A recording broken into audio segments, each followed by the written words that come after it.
Hi guys, welcome back to the Fix My Running podcast. Yes, we did. We did change the name.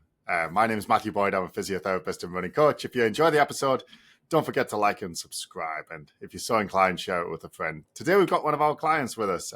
Tim, do you prefer Tim or Timothy? Tim is just fine. All right, we'll go with Tim. He is joining us to share his story of running injury woes, and we're gonna take it from the top with Tim. Could you tell us a little bit about where you were at earlier this year, the problems you were having that sort of led you to reach out in the first place? Yeah, absolutely. So about a year ago, family member reached out asking if I wanted to sign up for a half marathon. And, I had been a runner most of my life, but I then sort of took like a 20-year hiatus from it. And so I just decided to sign up with him, and it was the Bayshore half in Traverse City, Michigan. And I just sort of hodgepodge together a training plan. I just thought I could go back out there like I used to and pound the miles and get a few long runs in, and I'd be fine. But I guess what I was running into is just a few miles into the run, I started having knee pain in my right knee, and just sort of turned into sort of a chronic knee pain that I couldn't figure out. So I just put a brace on and skipped days when I needed to skip days, and got through that half. And then I think I kind of did a little more damage to it. So I went to PT and tried to do some strength stuff, and then came across your Instagram and, was really intrigued by your approach and your messaging. And I thought, hey, let's see if this, helps me out. So, do you remember what caught your eye? I mean, certainly a targeted ad to somebody like me was exactly right. I mean, basically the things that I had been saying, like, I just, I want to get back into it, but I've got this chronic knee pain. I sort of held the belief at the time that I had run so many miles throughout my life that I had caused some kind of damage, like I went to the podiatrist a few years ago, and he always made me custom orthotics, and he even said, I think something's wrong with your knee. I think you need to get some imaging done. I think, Okay. So I really believed, like, this must be what people mean when they say, oh, I have no cartilage left in my knee or something like that.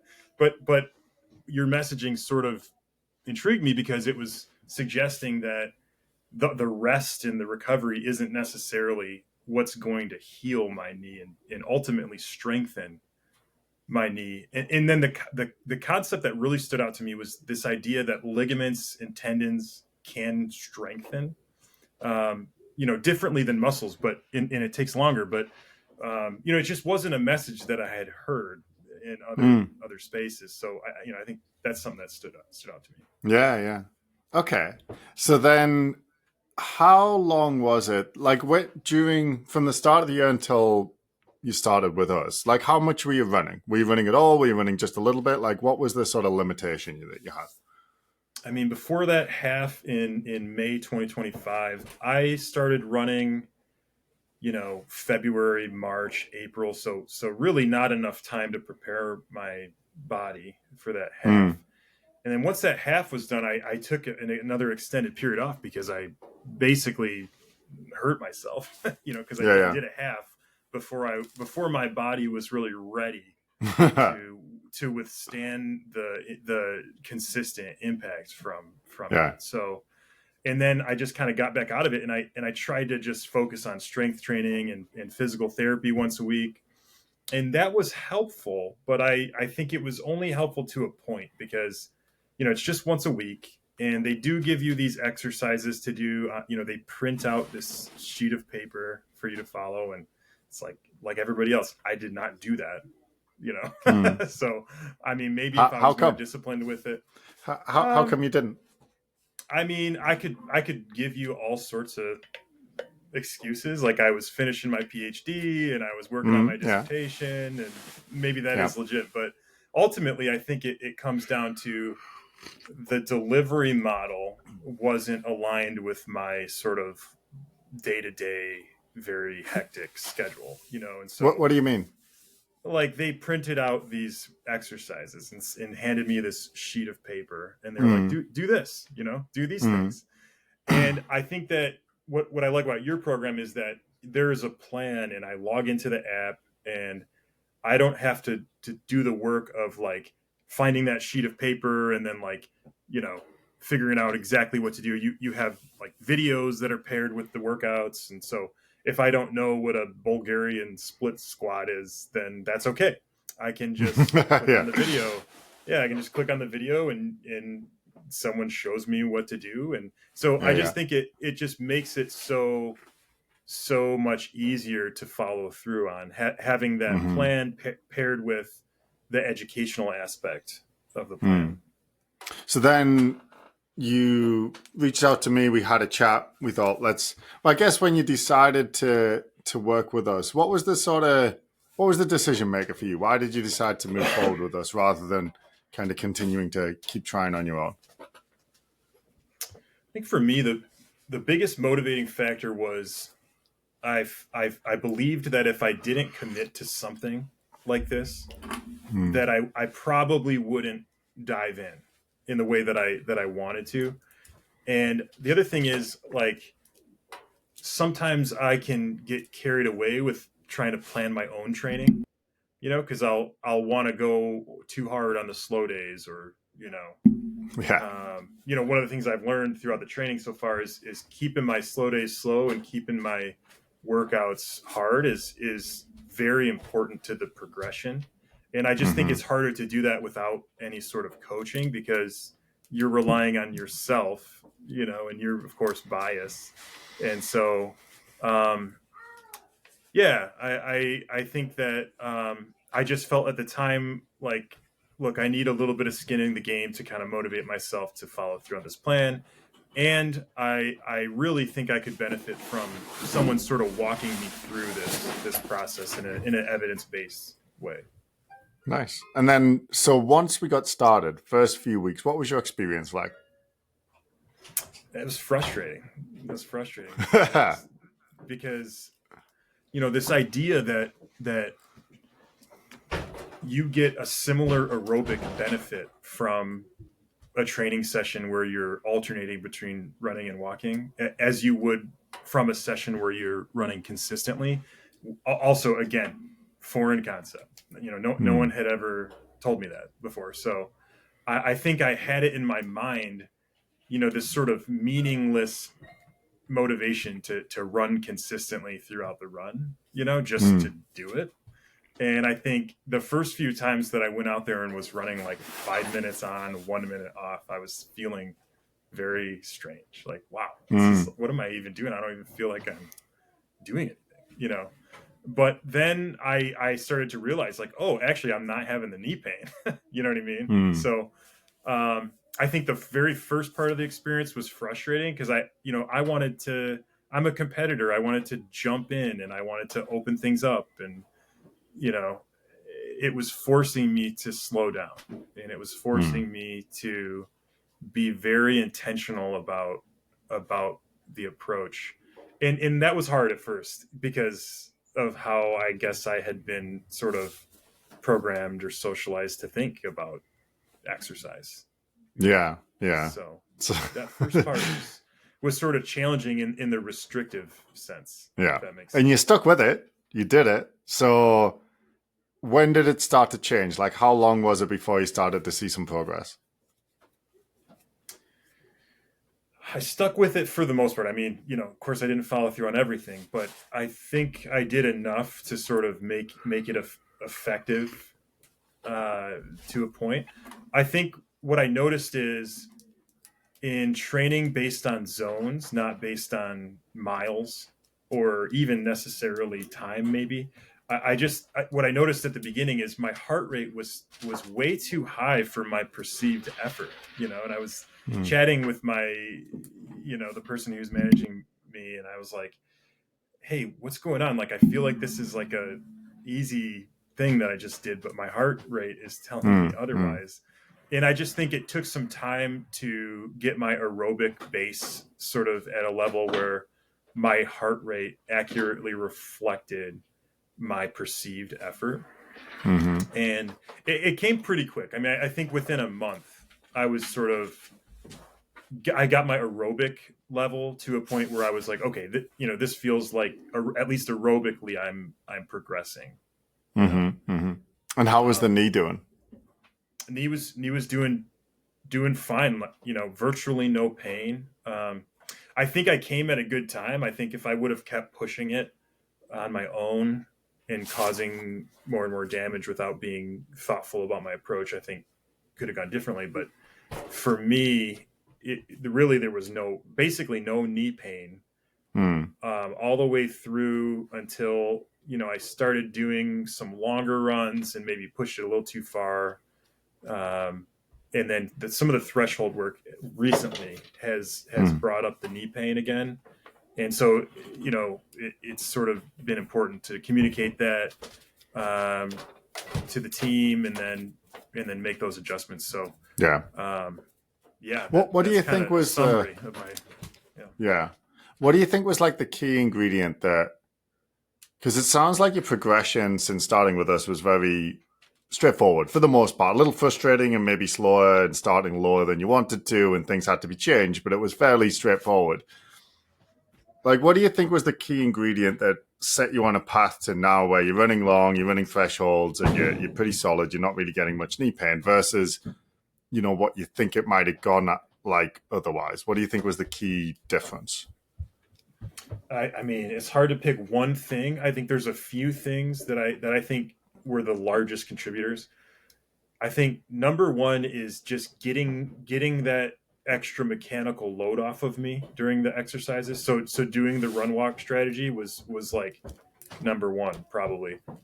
I think the second most important thing for me has been very slowly increasing my cadence or my steps per minute. I was a Mm-hmm. runner that definitely heel struck, overstride, um, 150s per minute, and Yeah, and yeah. now I'm up to 175 very naturally, and that did Mm. not feel natural at first. Like when I started Mm. going up every 2 weeks, I'd go up like 5 steps per minute, and that felt I felt like I was an old man. I felt like I was just taking these little steps, and I was like, and the other thing I noticed is like my hip, I guess, stabilizer muscles, if that's Mm. what that is, though they were working a lot harder with that increased cadence, and so Mm. Mm. I think that also took some time for my body to acclimate to.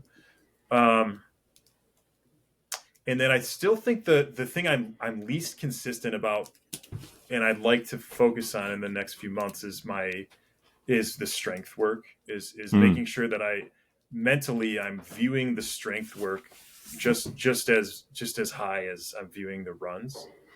Yeah. Because for me, it's, I want running to be a consistent part of my life as long as I can. And, Yeah. um, and so it's about injury prevention, and it's about, trying to support my joints, Mm-hmm. Yeah. um, yeah. And then consistency, I think, would be another thing that's been super important, just making sure over time that I'm consistent and I'm following Yeah. through on at least 80% of the plan, and you Mm. know shifting things where I need to, but trying to follow through as well as I can. So those are Yeah. some of the things that stand out to me. So now that you're sort of running almost pain free and not restricted really anymore, like what's next? Where do you go from here with your running? I don't know. I mean, I was talking to you last week about this sort of psychological struggle that I'm experiencing as sort of a former runner. Someone who ran in high school and 1 year in college, and I'm used to competing, and you know, I think at this age, I'm 38 now. My body doesn't recover as fast. I would love to tell you that I'd like to be competitive in regional marathons, but I think that for now it's about continuous improvement for me. It's about looking back on each month and seeing progress, Yeah. and so I don't know. I don't know. I don't really know. I don't know what my limits are now, compared to what they were 20 years ago. Mm. And it is a struggle, it is a struggle to sort of, I guess, come to terms with, like, this is harder to do, when you're 38, not 28, not 18, so I You have to find a different meaning in it, right? Compared to what it used to be. It was just, I'm competing with myself, I'm competing with these other athletes, and I'm trying to be the best. And now it's like, okay, well, what does running mean to me now in this stage of my life? Yeah, it's like a shift from the outcome driven motivation to a process driven motivation. And it's more about, what does a healthy life look like now, and like a sustainable healthy life, Yeah. And I still think I'm trying to figure that out. I don't think I know exactly what that balance is, but I think running has just been such an integral part of my life. It feels a bit nostalgic to return to it in a way, because it's brought so much joy to my life. But it's also frustrating. It's a frustrating endeavor, and it's like a love-hate relationship. Yeah.